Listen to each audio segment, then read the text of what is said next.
அன்பானவர்களே, அனைவருக்கும் வணக்கம்.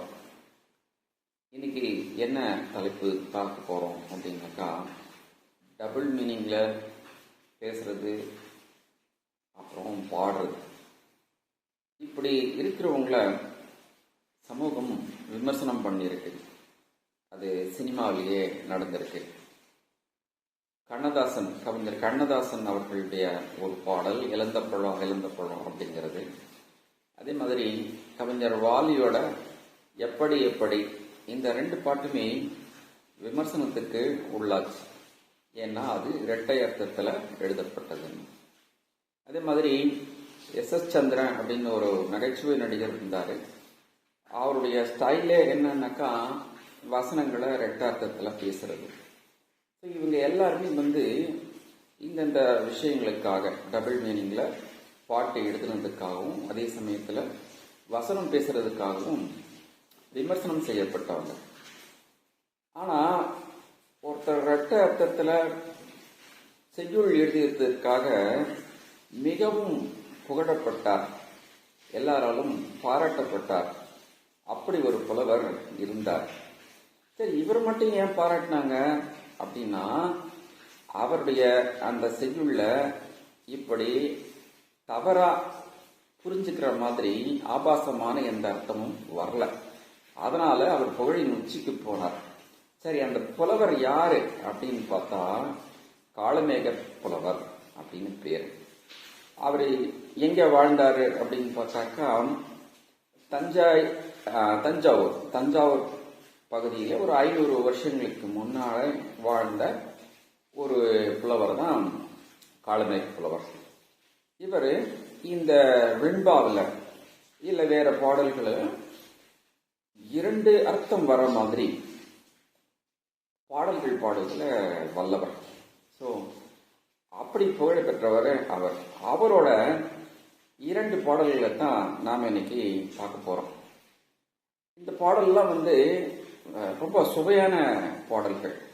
ஒரு முறை படிச்சு பார்த்தோம்னா ஒரு அர்த்தம் புரியும், இன்னொரு முறை படிச்சு இன்னொரு அர்த்தத்தையும் நாம் அதுக்குள்ள பார்க்க முடியும். ஃபார் எக்ஸாம்பிள், பாம்பும் எள்ளும் ஒரே மாதிரி அப்படின்னு ஒரு செய்யுள் எழுதியிருக்கார். அந்த செய்யுள் என்னன்னா, ஆடி குடத்தடையும் ஆடும் போதே இறையும் மூடி திறக்கின் முகம் காட்டும் ஓடி மண்டை பற்றில் பரபரனும் பாரிப்பின் நாக்கு முண்டாம் உட்டிடுபாம் வில்லனவே ஓது அப்படின்னு சொல்லியிருக்காரு. ஆடி குடத்தடையும், முதல்ல நம்ம பாம்பு எடுத்துப்போம். ஸோ அந்த காலத்துல இந்த மகுடி வாசிக்கும் போது பாம்பு என்ன பண்ணும், ஆடும். மகுடியினுடைய அந்த அசைவுக்கு ஏற்ற மாதிரி, அந்த சத்தத்துக்கு ஏற்ற மாதிரி ஆடும். அந்த பாம்பாட்டி மகுடி ஊத ஊத ஆடிக்கொண்டே எங்க போய் அது அடையும் அப்படின்னாக்கா, எங்க போய் அடங்கும்னாக்கா, ஒரு பானை வச்சிருப்பான், அந்த பானைக்குள்ள போயிட்டு அது புகுந்து அடங்கிடும். ஆடி குடத்தடையும் ஆடும் போதே இறையும் அப்படின்னா, அது ஆடும்போது அந்த உஸ்ன்னு சத்தம் போடுது இல்லையா, அது சொல்றாரு. ஆடும் போதே இறையும். அப்படி உள்ள போய் அது அடைஞ்ச பிறகு என்ன பண்ணுவாங்க, அதை மூடி போட்டு மூடிடுவாங்க. ஒரு துணியால கட்டிடுவாங்க, அதுல ஒரு மூடி போட்டு மூடிடுவாங்க. அப்ப திரும்பவும் அந்த மூடியை திறக்கும் போது என்ன பண்ணுவோம், மூடி திறக்கின் முகம் காட்டும். அந்த பானையினுடைய மூடியை திறக்கும் போது பாத்தீங்கன்னா வெளியே அப்படி தலைய காமிக்கும். மூடி திறக்கின் முகம் காட்டும் ஓடி மண்டை பற்றி பரபரனும்.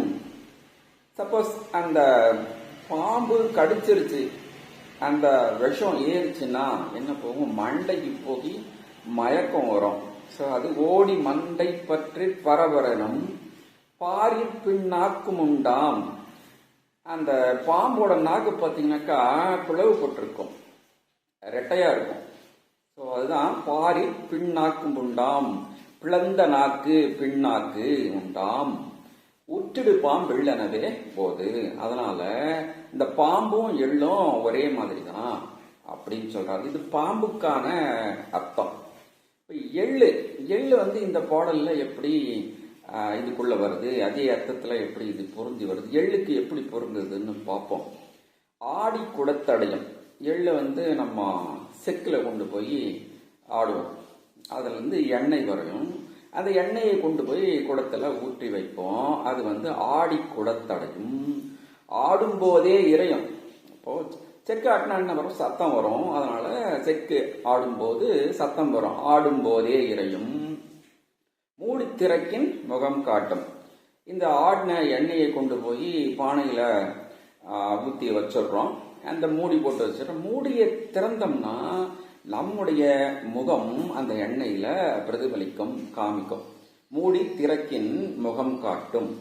ஓடி மண்டை பற்றில் பரபரனும். அதாவது நம்ம தலையில அந்த எண்ணெயை தேய்ச்சோம் அப்படின்னாக்கா பரபரன் ஒரு உணர்வு வரும். ஓடி மண்டை பட்டு பரபரனும். பாரி பின்னாக்கும் உண்டாம். அதில் எள்ளு ஆடினோம்னா எள்ளு புண்ணாக்கு கிடைக்குது. அதனால பாரி பின்னாக்கும் உண்டாம். அதனால எள்ளுக்கும் இது பொருந்தும். உட்டிடு பாம்பெள்ளனவே ஓது. பாம்பும் எள்ளும் ஒரே மாதிரி தான் அப்படிங்கிறத இதுல சொல்றாரு. அதே மாதிரி இன்னொரு பாடல்ல தேங்காயும் நாயும் ஒண்ணு அப்படின்னு சொல்றாரு. தேங்காய் எங்க இருக்கு, நாய் எங்க இருக்கு, ரெண்டும் எப்படி ஒண்ணுன்னு சொல்ல முடியும்? அவர் சொல்றாரு. முதல்ல பாட்டை ஒரு முறை சொல்லிடுவோம். ஓடும் இருக்கும் அதன் உள்வாய் வெளுத்திருக்கும்.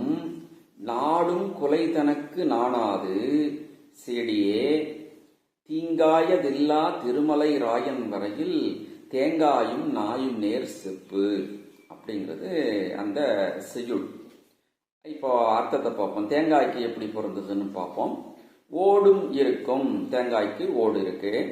அதன் உள்வாய் வெளுத்திருக்கும். தேங்காயை உடைச்சோம்னா உள்ள அந்த தேங்காய் பருப்பு வெள்ளையா இருக்கும். அதன் உள்வாய் வெளுத்திருக்கும். நாடும் குலை தனக்கு நாணாது. அதாவது மரத்துல அது குலையா அந்தரத்துல தொங்கிட்டு இருக்குது. அதை பத்தி அது கவலைப்படாது, வெட்கப்படாது. நாடும் குலை தனக்கு நாணாது செடியே. அது ஒரு தோழியை பார்த்து சொல்றது. தீங்காயதில்லா திருமலை ராயன் வரையில். தீங்கு இல்லாத திருமலை ராயனுடைய இந்த நாட்டில தேங்காயும் நாயும் ஒண்ணுதான், ஒரே மாதிரி தான். தீங்காயதில்லா திருமலை ராயன் வரையில் தேங்காயும் நாயும் நேர் செப்பு அப்படின்னு சொல்ற. இது ரெண்டும் ஒண்ணு. இப்ப தேங்காய்க்கான அர்த்தத்தை பார்த்துட்டோம். அதே மாதிரி இது நாய்க்கு எப்படி பொருந்தது அப்படின்னா, நாய் ஓடும் இருக்கும். நாய் என்ன பண்ணும்? வேகமா ஓடும், அப்புறம் ஒரு இடத்துல நிற்கும். அதனால ஓடும் இருக்கும். அதன் உள்வாய் வெளுத்திருக்கும். நாயினுடைய வாயை திறந்ததுன்னா உள்பக்கம் வெள்ளையா இருக்கும். அதன் உள்வாய் வெளுத்திருக்கும். நாடும் நம்மளை நாடி நண்பனா இருக்கும். நாடும் குலை தனக்கு நாணாது. அதாவது குலைக்கிறதுக்கு அந்நியர் யாராவது வராங்க அப்படின்னாக்கா குறைக்கிறதுக்கு அது என்ன பண்ணும்? வெக்கப்படாது, சலிக்காது. நாடும் குலை தனக்கு நாணாது செடியே தீங்காய அதெல்லா திருமலை ராயன் வரையில் தேங்காயும் நாயும் நேர் செப்பு. ஸோ இப்படி தேங்காயும் நாயும் ஒரே மாதிரி தான், ஒன்று தான் அப்படின்னு சொல்லிட்டு சொல்றாரு. ஸோ இந்த ரெண்டு செய்யுள்லையுமே பாடல்லையுமே நமக்கு சுவையான இரண்டு அர்த்தங்கள் வர்ற மாதிரி திறமையா பாடியிருக்காரு. ஸோ அந்த பாடல்களை நம்ம பார்த்தோம். அதனால அவர் புகழப்பட்டார் அப்படிங்கிறதுல அவர் தகுதியானவர் தான். ஏன்னா இப்படி பாடுவதற்கு நல்ல திறமை வேண்டும், மொழி வளம் வேணும், அர்த்தத்தை புரிஞ்சு பாடணும், இலக்கணம் தெரியணும். ஸோ இவ்வளவும் தெரிஞ்ச காளமேக புலவர் அந்த காலத்துல மிகவும் புகழோடு விளங்கினார் என்பது அவருக்கு பொருத்தமானது தான். அந்த புகழுக்கு அவர் தகுதியானவர் தான் அப்படிங்கிறத நாம நினைச்சுக்கலாம். அது உண்மைதான்.